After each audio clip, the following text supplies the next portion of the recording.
Hello citizens, imagine this. ರಸ್ತೆಲಿ ಒಂದು ಸಣ್ಣ ಜಗಳ ಆಗುತ್ತೆ. ಕೋಪದಲ್ಲಿ ನೀವು ಬಾಸ್ಟರ್ಡ್ ಅಂತ ಜೋರಾಗಿ ಬೈದ್ಬಿಡ್ತೀರಾ. ತಕ್ಷಣ ಪೊಲೀಸ್ ಬಂದು ನಿಮ್ಮೇಲೆ ಅಬ್ಸೆನಿಟಿ ಕ್ರೈಮ್ ಕೇಸ್ ಹಾಕಿ ಜೈಲಿಗೆ ಹಾಕ್ತಾರೆ. ಹೌದು, ಇದು ಎಲ್ಲರೂ ನಂಬುವ ದೊಡ್ಡ ಮೆತ್. ಪಬ್ಲಿಕಲ್ಲಿ ಕೆಟ್ಟ ಪದ ಬಳಸಿದ್ರೆ ಜೈಲು ಗ್ಯಾರಂಟಿ ಅಂತ.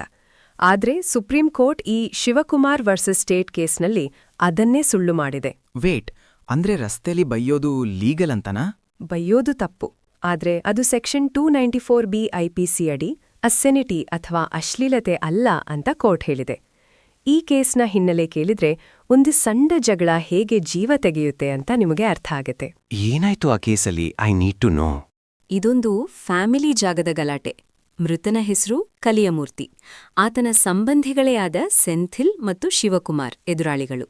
ಇವರನ್ನ ಅಕ್ಯೂಸ್ಡ್ 1 ಮತ್ತು 2 ಅನ್ಕೊಳ್ಳೋಣ. Oh, the classic property line dispute. ಹೌದು.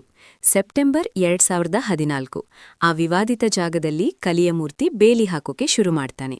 ಮಾತಿಗೆ ಮಾತು ಬೆಳೆಯಿತು. ಬಾಸ್ಟರ್ಡ್ ಅನ್ನೋ ಪದವು ಸೇರಿದಂತೆ ಬೈದಾಡ್ಕೊಂಡ್ರು. ಆಮೇಲೆ ಆ ಕ್ಷಣದ ಕೋಪದಲ್ಲಿ ಅಕ್ಯೂಸ್ಡ್ 1 ಸೆಂಥಿಲ್ ಒಂದು ಅಂಡೆ ಅರುವಾಲ್ ತಗೊಂಡು ಬೀಸ್ತಾನೆ.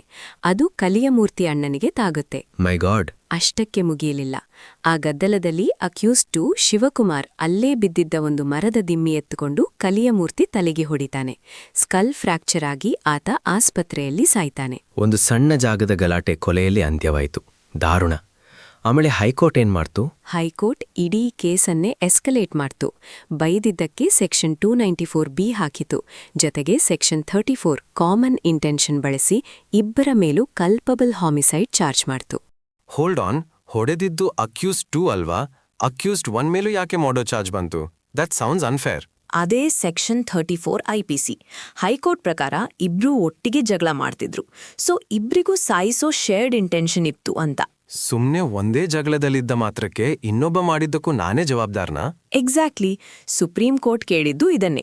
ಜೊತೆಗೆ ಬಾಸ್ಟರ್ಡ್ ಅಂತ ಬೈದಿದ್ದಕ್ಕೆ ಸೆಕ್ಷನ್ 294B ಹಾಕಿದ್ದು ಸರಿಯೇ ಅನ್ನೋದು ದೊಡ್ಡ ಪ್ರಶ್ನೆ ಆಯಿತು. ಸೊ ಅಬ್ಸೆನಿಟಿ ಲಾ ಏನ್ ಹೇಳುತ್ತೆ? ಕೋಪದಲ್ಲಿ ಬೈದ್ರೆ ಅದು ಅಶ್ಲೀಲತೆ ಅಲ್ವಾ? ಅಲ್ಲ. ಅಪೂರ್ವ ಅರೋರಾ ಪ್ರೆಸಿಡೆಂಟ್ ಪ್ರಕಾರ ಒಂದು ಪದ ಲೀಗಲಿ ಒಬ್ಸೀನ್ ಆಗ್ಬೇಕು ಅಂದ್ರೆ ಅದು ಪ್ಯೂರಿಯಂಟ್ ಇಂಟ್ರೆಸ್ಟ್ ಅನ್ನು ಪ್ರಚೋದಿಸಬೇಕು, ಅಂದ್ರೆ ಲೈಂಗಿಕ ಭಾವನೆಗಳನ್ನು ಉದ್ರೇಕಿಸುವಂತಿರಬೇಕು. ಓ, ಅಂದ್ರೆ ಬರೀ ಅಸಹ್ಯ ಅಥವಾ ಕೋಪ ತರಿಸೋ ಪದಗಳು ಅಬ್ಸೆನಿಟಿ ಆಗಲ್ಲ ಅಂತನಾ? ಪರ್ಫೆಕ್ಟ್. ಬಾಸ್ಟರ್ಡ್ ಅನ್ನೋದು ವಲ್ಗರ್ ಇರಬಹುದು, ಆದ್ರೆ ಅದರಿಂದ ಲಸ್ಟ್ ಹುಟ್ಟಲ್ಲ. ಹಾಗಾಗಿ ಸುಪ್ರೀಂ ಕೋರ್ಟ್ ಆ ಸೆಕ್ಷನ್ 294B ಚಾರ್ಜ್ ಅನ್ನು ಸಂಪೂರ್ಣವಾಗಿ ಕಿತ್ತು ಹಾಕಿತು. That makes complete sense. ಮತ್ತ್ಯಾಕೆ ಸೆಕ್ಷನ್ 34 ಕಾಮನ್ ಇಂಟೆನ್ಷನ್ ಬಗ್ಗೆ ಕೋರ್ಟ್ ಏನ್ ಹೇಳ್ತು? ಕೋರ್ಟ್ ಹೇಳಿದ್ದು ಸಾಕ್ಷ್ಯ ಇಲ್ಲದೆ ಬರೀ ಒಂದೇ ಜಾಗದಲ್ಲಿ ಜಗಳ ಆಡಿದ ಮಾತ್ರಕ್ಕೆ ಕಾಮನ್ ಇಂಟೆನ್ಷನ್ ಎನ್ನಲಾಗದು. ಅಕ್ಯೂಸ್ಡ್ 1 ಹೊಡೆದಿದ್ದು ಅಣ್ಣನಿಗೆ, ಸತ್ತವನಿಗಲ್ಲ. ಸೊ ಅವನನ್ನ ಹಾಮಿಸೈಡ್ ಚಾರ್ಜಿಂದ ಮುಕ್ತಗೊಳಿಸ್ತು. ಸಾಕ್ಷ್ಯಗಳ ಸೂಕ್ಷ್ಮ ಪರಿಶೀಲನೆ. ಆದ್ರೆ ಮರದ ದಿಮ್ಮಿಯಿಂದ ಹೊಡೆಲ ಅಕ್ಯೂಸ್ಡ್ 2 ಕಥೆ ಏನಾಯ್ತು? ಸೆಕ್ಷನ್ 304 ಪಾರ್ಟ್ 2 ಬಂತಾ? ಹೌದು.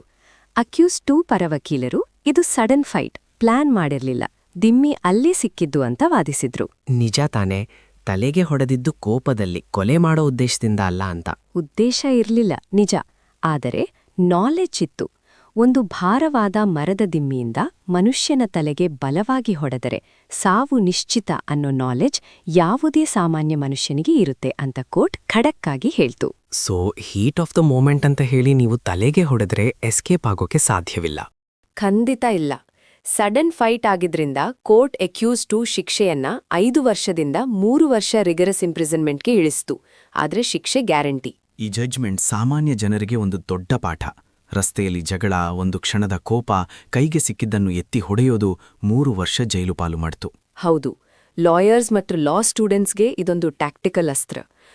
ಸುಮ್ನೆ ಬೈದಿದ್ದಕ್ಕೆಲ್ಲ ಪೊಲೀಸ್ FIR ಹಾಕಿದ್ರೆ ಈ ಪ್ಯೂರಿಯಂಟ್ ಇಂಟ್ರೆಸ್ಟ್ ಟೆಸ್ಟ್ ಬಳಸಿ ಅದನ್ನ ಕ್ವಾಶ್ ಮಾಡಬಹುದು. The take away is clear. ರಸ್ತೆಯಲ್ಲಿ ಜಗಳ ಆದ್ರೆ ಸುಮ್ಮನೆ ಅಲ್ಲಿಂದ ಹೊರಟು ಬಿಡಿ. 1 ನಿಮಿಷದ ಕೋಪ ನಿಮ್ಮ ಇಡೀ ಜೀವನವನ್ನೇ ನಾಶ ಮಾಡಬಹುದು. ಲಾ ನಿಮಗೊಂದು ಶೀಲ್ಡ್ ಕೊಟ್ಟಿದೆ ಅಂತ ಸ್ಟ್ರೀಟ್ ಫೈಟ್ಗೆ ಇಳಿಯಬೇಡಿ. ಕಾನೂನು ಎಲ್ಲರಿಗೂ ಒಂದೇ. Stay informed, stay curious.